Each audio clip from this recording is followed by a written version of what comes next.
for when we're tired, just like pull in case of emergency is just Lindsey and Donte recording on pre. That sounds like some chaos energy though, not gonna lie. Emergent pre. Just cross out the words emergency, emergent pre. Emergent pre. Oh, I love it.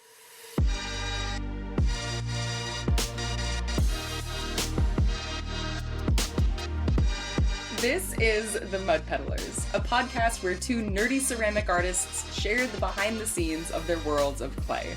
We are your hosts, Lindsey M Dillon. And I am Donte of Earth Nation. This week on The Mud Peddlers, we are exploring questions to ask yourself before you say yes to selling at an in-person event. Yeah, how are babies made? Well... Oh, wrong. My bad. No, we're on the Mud Peddlers. We're on the Mud Peddlers, Not the Night Peddlers. Now, we're about to go record the Night Peddlers because part of what made me think of this question as a topic was that Donte just got back from a new event that you're thinking about selling at. Yeah, there's this place in Nevada City called the Curious Forge, and they held an event called Mud and Glory. Yes, and we will be, I will be interviewing Donte about the details of his experience on the Night Peddlers. What?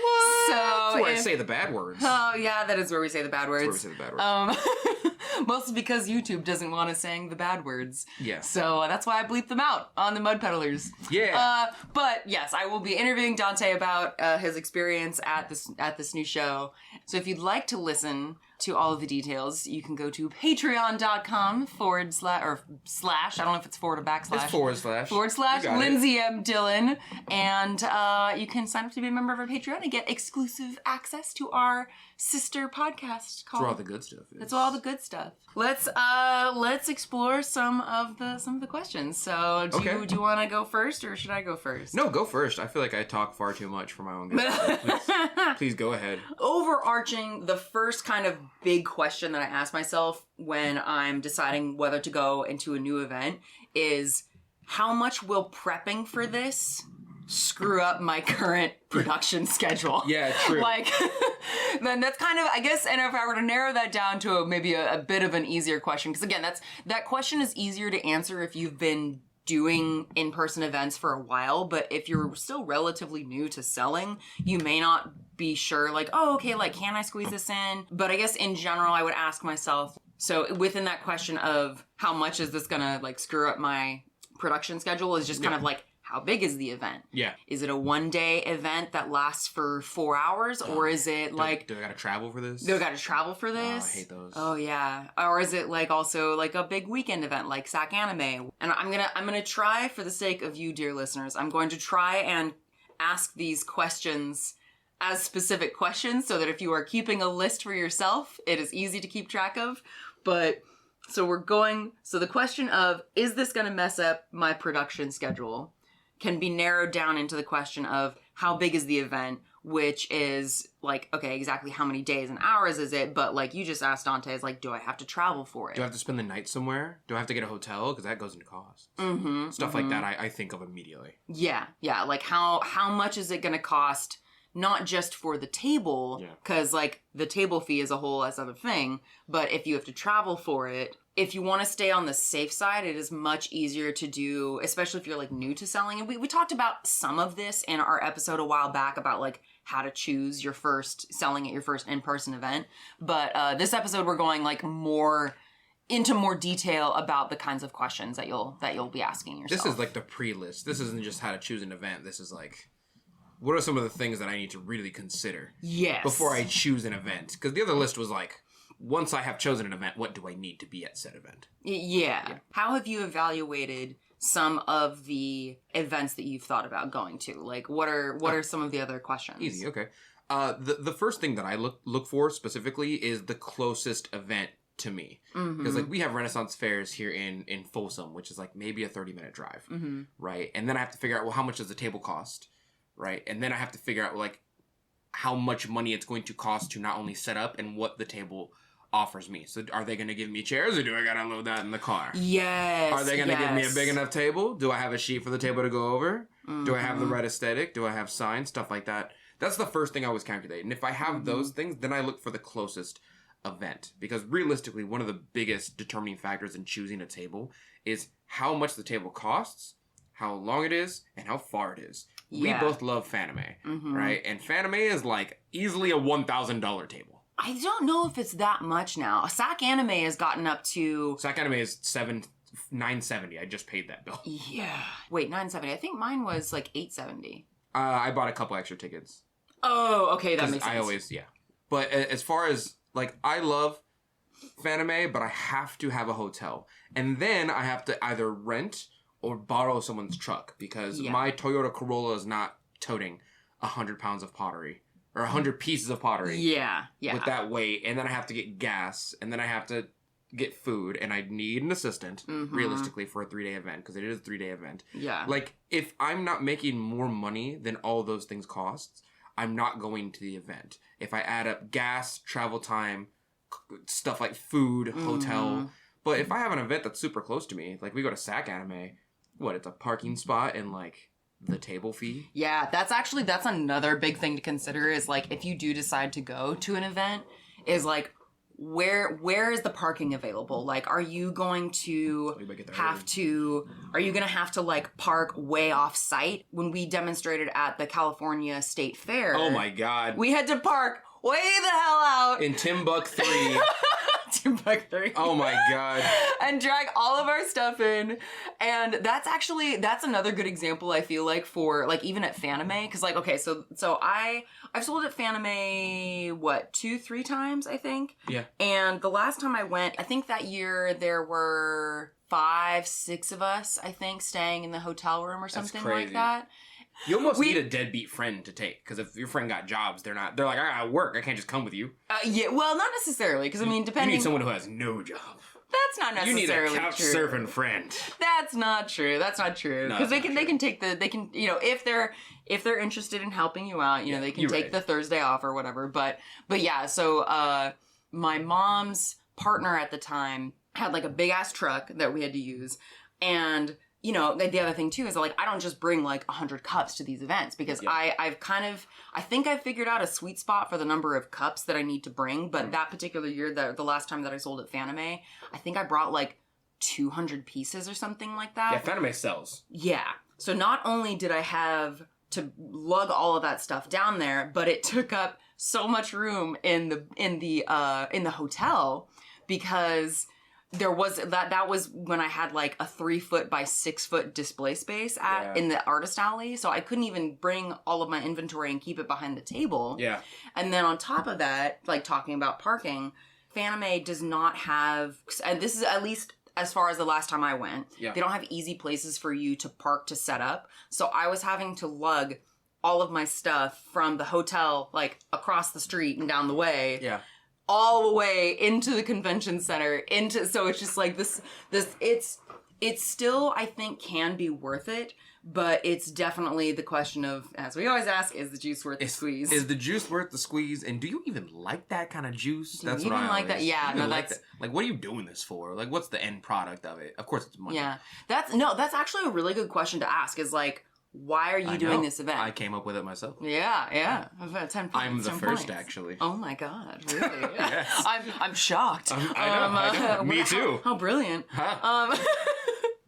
But no, that is a very good question because, like, I think there are different reasons that people go to, go decide like what event to go to. Like, to be honest, again, I'll ask you more questions about your most recent experience at this new event, like on the Night Peddlers. Yeah. But my reason for potentially selling at that event is, not gonna lie, mostly to kind of be there to support you. Well, because when, again, because this kind of leads into another question of when you're evaluating an event, is like, what is the audience like? Because I know, based on the work that I sell, that Fanime, Sac Anime, absolutely, those are good events because I make geek shit and they're geeks. They sell it. Also, the Sac Anime and Fanime crowd is, this is horrible. This is a blanket statement. Okay. I will fully admit, is just more acceptable. And I know I come from those cultures, so like they're just more accepting and usually nicer to me than like an arts and crafts table.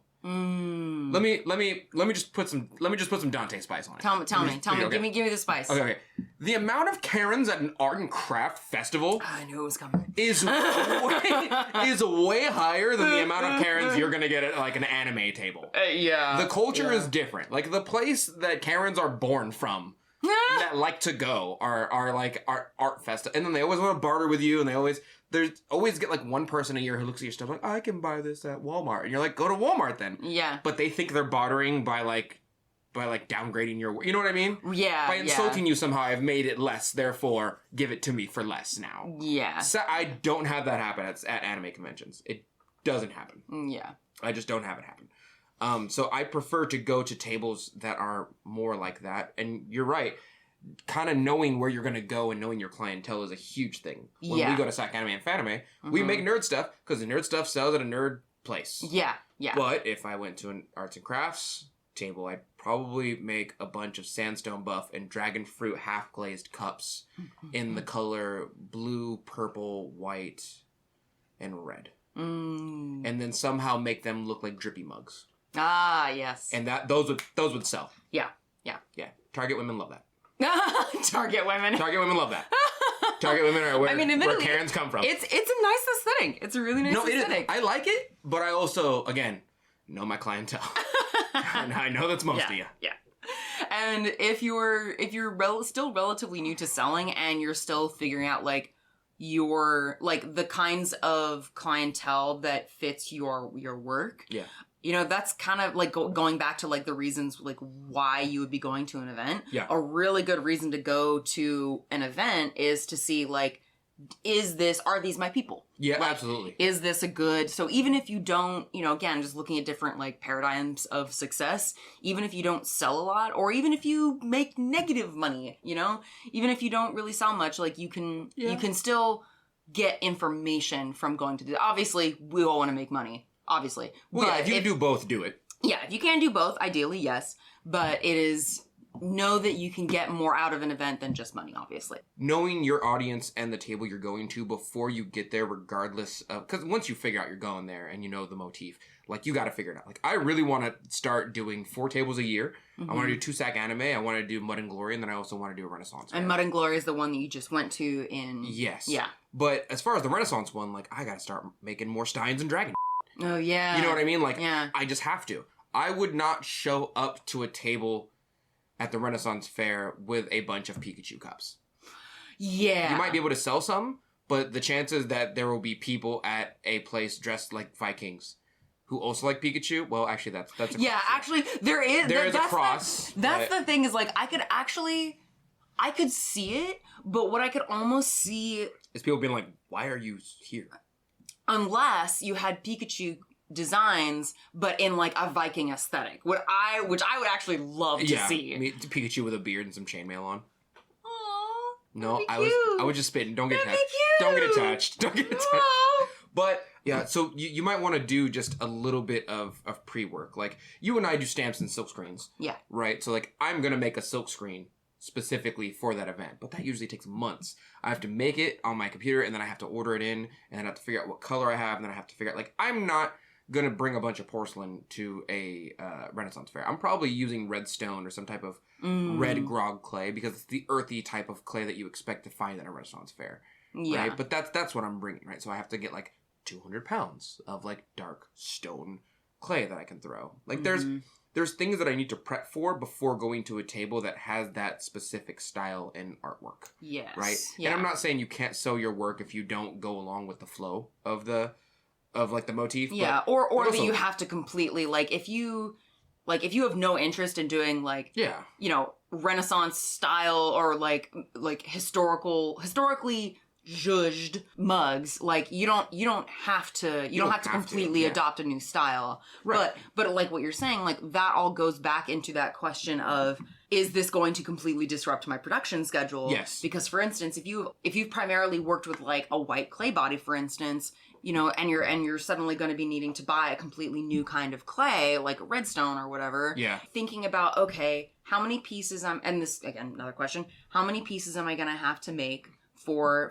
this piece? Are those pieces different from what I normally make? Yeah. And then if so, what are the materials that I need to buy to enable me to begin to produce inventory for this event? Yeah. And also, going back to the other question, how many pieces do I need to sell at this event? You know, and that goes back to, is it a one-day event with a few hours or a weekend event, you know? Mine's like 70. 70 is like, I'm okay. Like, I'll go to an event with 70 cups, but 70 is kind of low for me.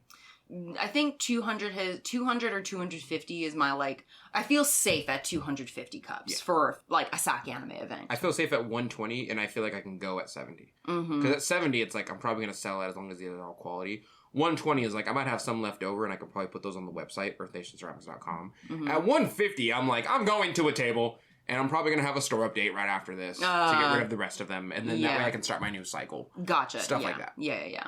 But I usually don't go over 200 just because, not because I don't, well, actually, it's just a lot of production. You know what I mean? Yeah. Like, because I have my store, and then I have the other 3 tables as well as that table. Mm-hmm. And at SAC Anime, I'm usually with Tea Cozy. And because they sell tea, I want to sell tea cups and mugs and, like, ramen bowls. I want to sell things that are around that aesthetic, right? So, like, right now, I'm gearing up for that. Yeah. But, like, I don't know. I'm not saying you can't, but I would not bring a bunch of soup bowls to a tea table. Yes. You know what I mean? I just wouldn't do that. Yeah. Now, that ties in very much with, like, who is the audience? Know your audience, and, know your audience. Or, if you're not sure what the audience is, then either consider making a variety of different designs to see what sticks. True. Or if you are like, I'm going to make just ramen bowls, then know that, okay, then you'll get information on seeing how well that sells. I'm going to make just ramen bowls. Just ramen bowls.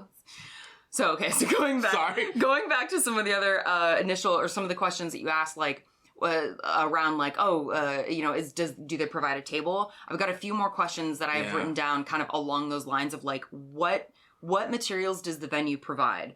That's a big one. Do they provide a table covers, chairs? Do they provide a pop-up tent? This is super important. Especially if it's outside, you need a pop-up tent or you need to provide one. Yeah. Do they provide electricity, easy access to bathrooms? Do they have adequate Wi-Fi?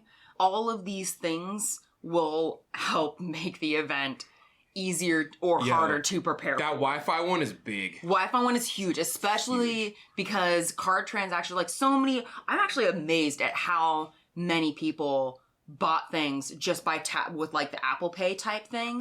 There's technology out there I don't even know about. Yeah, it's wild. They use their watches. Yeah. It's crazy. I'm impressed. Yeah. I'm not doing it though. So Wi-Fi is incredibly important for that.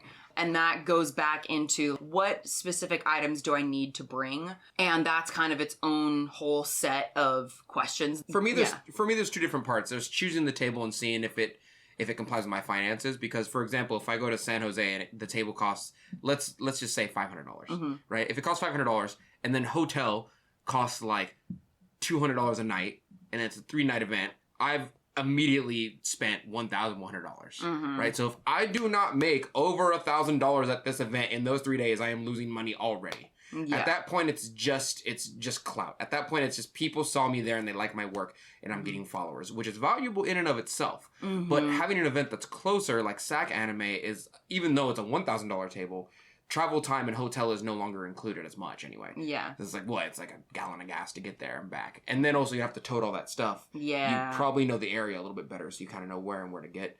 I will say this, whenever I go to San Jose for Fanime, I usually get there at like 7 a.m. and then I pay a guy like $80. And I'm like, this is my parking spot for 3 days. And he goes, yep. They have people who do that for you. This is for, sorry, which event? Fanime. Oh, for Fanime. Yeah. Fanime, but if you get there like 2 hours later, nope. So you got to go to the hotel at like 7 a.m. You got to drop your stuff off, including all your work. Then you got to park the car, and hopefully your assistant is at the hotel clocking you in with your card or your stuff. You got to trust them, of course. And then you got to walk from the space in which you parked your car and then tote all your other stuff, being like your hair and your makeup and your, I don't wear makeup, but whatever. And like your clothes. Any like cosplay or any whatever. cosplay stuff. Yeah, if you want to really get in the mood. Any stuff like that, you got to tote all that up. So like, getting a prime spot early is important for parking, especially because the vehicle is the thing that transports all your stuff. Do not sign up for a table, and I know I sound like someone's dad right now. Do not sign up for a table and get there at 1 p.m. and the table starts at 5. Get there hella early. Clock in your stuff, especially if you're traveling. Like, yeah, because setup will probably take longer than you think it's going to. I at least need an hour for setup, and then after I've set it up, I still look at it like, what could be better? Dude, I need like hours for setup because part of it is, and this kind of, oddly enough, this actually goes into the question of like, does the event provide insurance, or do you need to buy like insurance for yourself? Yeah. Because like when I do setup, like it's not just putting stuff out on the table, but it's also trying to unpack as much of my inventory that's in boxes and putting it underneath the table. But like I had a situation last year where these 2 young kids, and some of this admittedly is on me because just putting cups under the table is kind of risky. Yeah. But, there's a couple kids. One kid picked up their sibling and swung them around. Oh my God. And knocked over a couple cups. And in that case, it wasn't that bad because it was only a couple cups, but if they'd like knocked over a sculpture, that would have been rough. And I've had that happen at an event at the first in Sika in Sacramento. I remember that. Yeah. Somebody knocked over one of my like big sculptural pieces. So this kind of goes to that question of what is the financial risk of attending this event? And that kind of goes into like travel time and table cost. And that's I never buy insurance. I'm a potter. I'm just like, I'll make another. Unless it's a really, really nice piece. I'm just like, I'll make another one. So I have never bought insurance for an event either, but I know that Ryan Durbin really heavily advocates for buying insurance. And I'll never forget, he shared a story one time about someone basically, it was at an outdoor event and it was windy and they had not tied down their tent. No, what's it called? The pop-up? Their like pop-up shade thing? Yeah, No, I still have COVID brain. I had COVID recently, so... I have one of those. I just don't know. I've always called them the big shade. The big shade. I like that. So they hadn't tied down their big shade enough, and the wind picked up and literally threw the pop-up tent into the building and, like, smashed a big window. So it wasn't even that they lost their own stuff. Their tent literally damaged another building. No. And that event was a complete wash financially now because all of that money, because they didn't have insurance, went towards repairing that building's window. That's great. So keep in mind that I think, okay, I feel a little bad recommending this. So know that this is, I guess, a bit of a risky recommendation. But I think if you're relatively new and you're just going to an event where like, maybe it's your first or second time selling, you're going to like a single day pop-up event and you've got maybe 20 pieces with you, probably not worth it to buy insurance because even if, I mean, again, it's still risky because your pop-up tent could fly into a building and break a window, but... I mean... Somebody can come up, like, anything could happen. Right. God's plan. God's plan, yeah. It really, honestly, it just depends on your risk tolerance. If you... Yeah, and what you brought to the table. Well, but again, it's not always about just what you brought to the table. It's also, like, what are the potential other things that could go awry? Because I don't think anyone would initially think of needing insurance because their tent lifted up and crashed into a building. Right? Like, that's wild. I don't know what that person did to deserve that. Or you just do like the Boy Scout thing where you're like, well, it's windy and the thing above me will pick up if it's windy enough. I should tie this down. Yeah. Now that I think about it, it's probably... For outdoor events, especially, it's the tent. Crashing their tent into the window. I am much more concerned about insurance now. But so far, it hasn't been, like, I've been willing to accept that risk. But to be honest, I think that is probably going to change in the future. Just because, I don't know, in general, my, like, risk tolerance is getting lower, I feel like. Yeah, I generally bring, like, cups and bowls and whatnot. And unless somebody breaks an entire stack of stuff, I'm like, well, that's fine. Yeah, I'm kind of in that same boat, too. Like, the person who, like, kicked the parents of the kids who, like, broke a couple mugs. Oh, they look so mad. But I was like, honestly, dude, like, don't even worry about it. And I think he ended up buying, like, another cup just kind of because he felt bad. Makes sense. Yeah. The other thing I was going to ask, what time is the setup? Because kind of like what you were saying about getting there as early as possible. I chill. Yeah. I chill when even the table that you and I do. Yeah. At Sac Anime, it starts at like 9:30. I get there at like 7:30. Set up, get my power source. Do you set up? Oh no, but you set up the day before, right? Because loading. Yeah, I do. Yeah, I was gonna say. And then I come out early anyway. Oh, okay, yeah. And I double check, make sure all my stuff is there, make sure the cell phones are working. Get my power source, talk to the people, walk around, look at other people's stuff. I love that part of it. I get me a coffee, you know what I mean? A little blended, something like that. Get some food.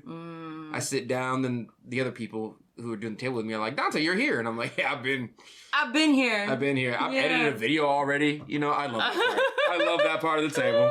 I get there extra. I know I sound old as right now. No, I totally hear you. I mean, and that's like, honestly, that's a thing to consider too, is that like, not all events will let you get there that early or set up that early. Like, and that's, you know, like that kind of goes into a bit of like the how big is the event and also how established is the event. Yeah, true. Because if it's a new event, I generally, because of how busy my production schedule is, I generally would rather not risk going to a new event unless it's like real specific and perfect. Like if there was an event where it's like, yeah, Lindsey, we have this new event and it's all for people who love creatures and monsters. It's a new event, but would you be interested? I'd be like, hell yeah. Like if it's in Sacramento, it's like, yeah, that's it. And again, this is not meant to like on people who are, you know, new to setting up events, because I think honestly anyone who's willing to try and coordinate an event that like brings people together and like supports the arts, like I am all for that. Gotta start somewhere. Yeah, you gotta start somewhere. It's just that, you know, if you're new to something, you're more likely to not foresee, you know, things. So so load in time and load out time is also really important, because, you know, I was watching another story on Instagram recently where someone was, I wish I could remember their name, but someone was selling out an event and the vending area closed like 2 hours before the event itself closed. Oh. So they had to wait, not being able to sell anything, for like another 3 hours before they could finally start loading out.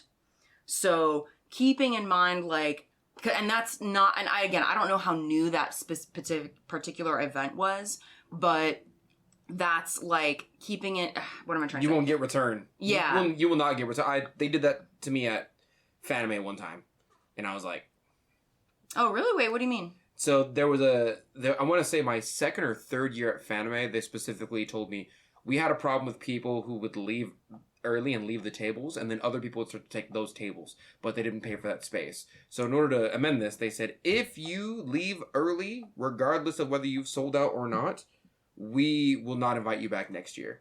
Oh, I wonder if that was because of me. No, I don't know. I hope not, because I think many people were doing it, to be honest. Oh, okay. But you know me, I don't like, if I'm pushed, I just like stand my ground. I just push back. Yeah. So they were like, hey, you're trying to leave early. And I was like, I went up to the table where people were and I said, I sold out. I have 3 items left and there's still a day left of the con. I'm going to leave. And they were like, just so you know, you will not get invited back. And I was like, well, I'm not going to stand at a table with 3 items for an entire day. It's not happening. Yeah. So what do I do?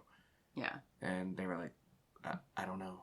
And I was like, do you have a backup plan for this? Or, because like that would be ridiculous, right? And they agreed. They weren't the people in charge. They were just like, yeah, they were the ones conveying the message. And I was like, do you have any info on this? And they were like, no, we have no idea. Yeah. And I was like, tell you what, I'm just gonna leave because you guys change owners every year anyway. So, and then I just left, and they never mentioned it again. That's great. That's great. I was like, you guys change who runs this thing every year, and so I don't think the next people are going to know about me. Anyway, so I'm just going to leave. I'm just going to leave my table empty, and I'm going to enjoy the con and hang out with my girlfriend. Like, yeah. And that was that. But making that kind of rule is, you're going to lose people like that. You know what I mean? Yeah. I mean, I kind of get where they're coming from, because it doesn't look good if you have a bunch of empty tables towards the end of an event. But it also, it is also not great. But that all, like, and that also, that kind of, because I, you know, again, it's only relatively recently that I've finally figured out how many pieces I need to bring to an event to actually last all 3 days. But that's also, like, again, to some degree, that's also to some degree, like, on you as the artist to be like, how many pieces do I need to bring? Yeah. You know, to be able to last the whole weekend. But again, that's something you learn, like, with experience. Yes. Yeah, and table size. And like you learn, like, is the event 3 days or 1 day? Okay, do you need 70 pieces or do you need 300 pieces? Right, like, depending on how big the event is. Yeah. Like, fan anime is easily 200, 300 pieces. But sack anime is like, I'll bring 120 something and be fine. You know? Yeah. But that does, like, you're talking about your experience at Fanime does kind of bring it back to another question, which is, it's a little trickier, but it's like, who are the folks running the event? Like, I think a really good thing to do, especially if you have never sold at this event, is, like, ask yourself another question, which is, who else is selling at the event? Yeah. And that can be really helpful to not only for figuring out if your work will fit in well, but also if you can always reach out to another artist who has been there.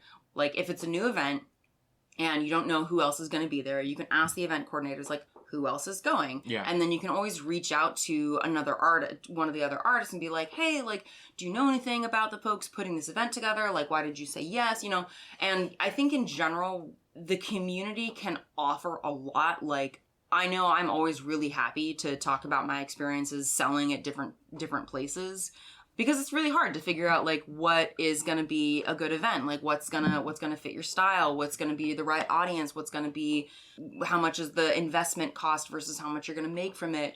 All of that can be really intimidating and it can kind of be a lot. So I always recommend, like, reaching out and asking other artists for advice about things, because I know I definitely learned a ton from other artists, and especially when it comes to who's running the event. Like, if it's somebody that, you know, again, it gets a little tricky, but it's like, if it's someone that you've, like, heard a bunch of bad stuff about, it's kind of like, all right, maybe, you know, but that also, you know, that kind of gets into, like, when you're deeper into the community and you're more embedded and you start to, like, learn more about.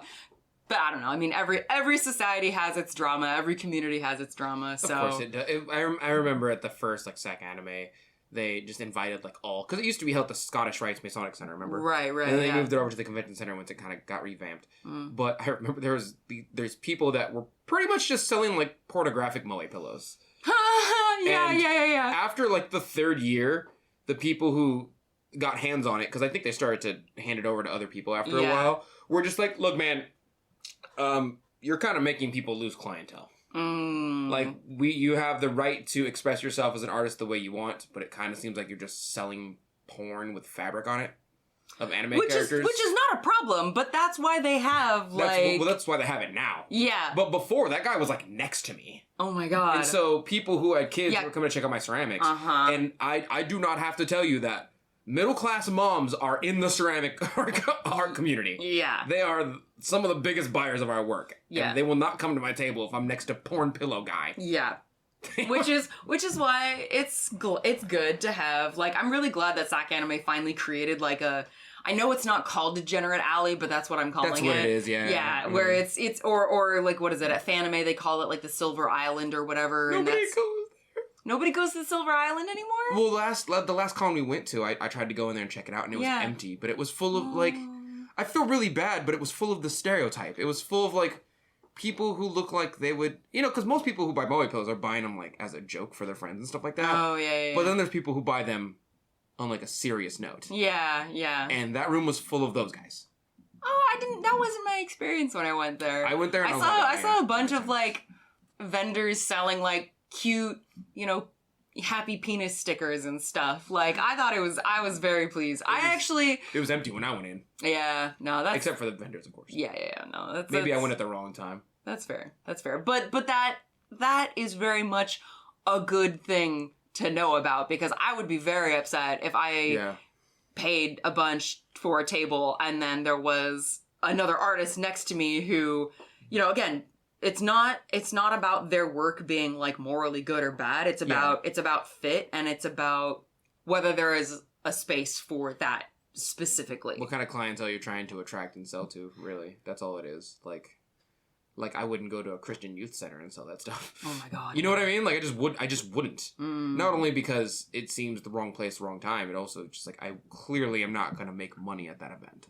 Yeah, if it was like a There would be a lot of other questions I would ask. Like, I think if I was selling at if I ever got invited to like a Christian geek youth event. Or any religion thing. I would very much ask like, okay, how do you feel about like the LGBTQ like plus community? Yeah. Like, how do you feel about queer people? Like, there would be a lot of other questions. Because again, it's like, there's nothing, in my opinion, there's nothing inherently wrong with religion. It's about, like, how the people who are a part of it treat other people. Yeah, true. And I would not sell at an event for church that, like, thinks that trans people are against God. Yeah. Like, that's just not gonna happen. Look, as a general rule, if your religion requires you to hate someone else to get into your version of heaven, then you're probably part of a religion.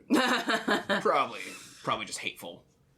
Point being, all right, so we've been talking for a bit. I'm going to just list off a bunch of questions. Some of them we've covered, but it's a little bit of like a TLDR. These are the questions. I think as a general rule, I just try and choose the closest table with the lowest amount if I'm starting out. Mm-hmm. Because that gets me the most... Like, if I go to a really popular table, but it's far away and it costs a lot, regardless of whether I'm a beginner or not, it still costs a lot of money.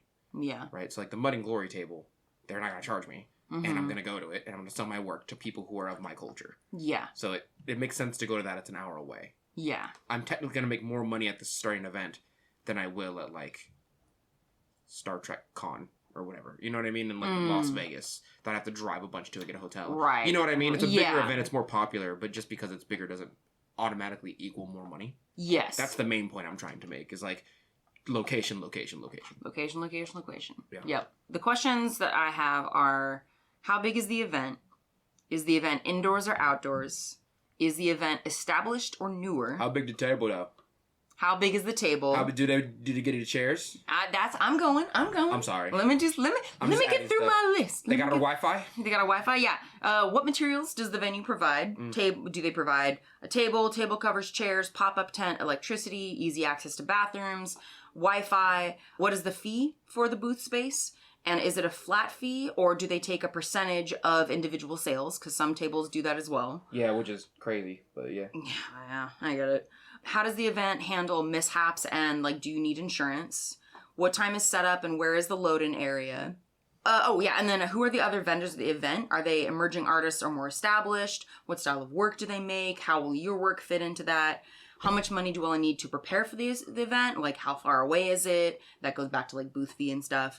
And then just in general, like, does it kind of sound like an event you might be interested in? Here's a crazy one, right? Here's one that only I ever think about.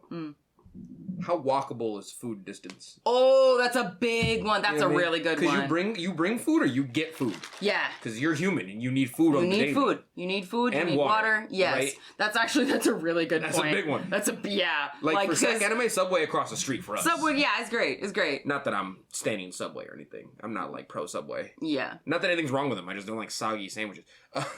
They're damn near cookies, really. I don't know. Oh, they do have bomb cookies, though. They do have good cookies. They do have good cookies, yeah. Sorry, we're American. We're sorry. There's a very particular enjoyment I get out of, like, really artificial cookies. Because, like, obviously, like, I love baking. I love making my own cookies because they're qualitatively and quantitatively better. Here's the thing, though. But Subway does them wrong. Yeah, exactly. Subway makes cookies incorrectly. Yeah. They always leave them soggy. They almost never cook them through. Yeah, I think that's done intentionally. They're so good, though. Yeah, they are. They really are. Oh. Any other questions that we need to cover in terms of saying, what are some questions to ask yourself before you say yes to an event? Oh, in addition to, is the event newer? Are the people running the event experienced in event management? Yeah, Lindsey and I, because we go to a lot of them events, have this thing where, like, almost every couple of years, they're like, it's under new management. Like, one of my tables is like, it's someone else is running it this year. And it's usually because the previous person's like, this is hard and you guys are ungrateful, so I'm not. Yeah. This is hard and you guys are super ungrateful for the amount of work. Yeah. Bless the people who run these events, because I wouldn't want to do it. And there's always someone who's like, I could do it correctly. And then 1 year later, this is hard, you guys are ungrateful. Yeah. Right? And so just be aware of who's running what and the things that change every year. Like, have a contact is what my thing always is. I always have somebody at Sac Anime that emails me back and forth. Yeah. And so I can have not insider knowledge, just knowledge of, like, what's going on before I get there. You know, I remember the first year I went to Sac Anime and they were like, no bags.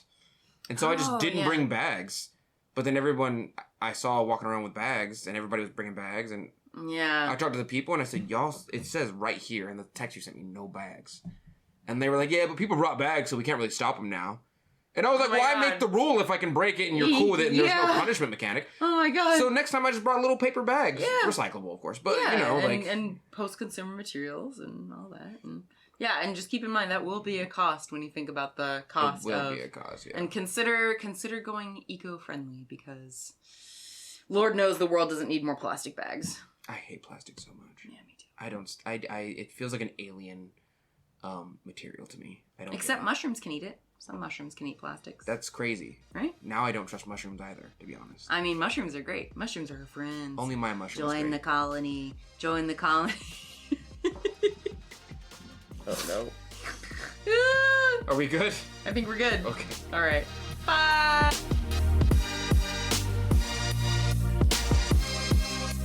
And that's it for today. Thank you so much for joining us for this episode of The Mud Peddlers. We would love to hear from you, so if you want to share your thoughts about the episodes or just see what Donte and I are working on in our studios, come say hi. You can find links to my social media at lindseymdillon.com. That's LINDSEY, M as in monster, DILLON.com. And you can visit my pottery shop or see what I'm working on at earthnationceramics.com. And you can find me all over social media at Earth Nation Ceramics. It's spelled exactly how you think it's spelled. And if you want to support the show, hear some bonus episodes, and see some behind the scenes of my work, you can support me and the show at patreon.com/Lindsey M Dillon. Thank you so much for listening, and we will see you next time.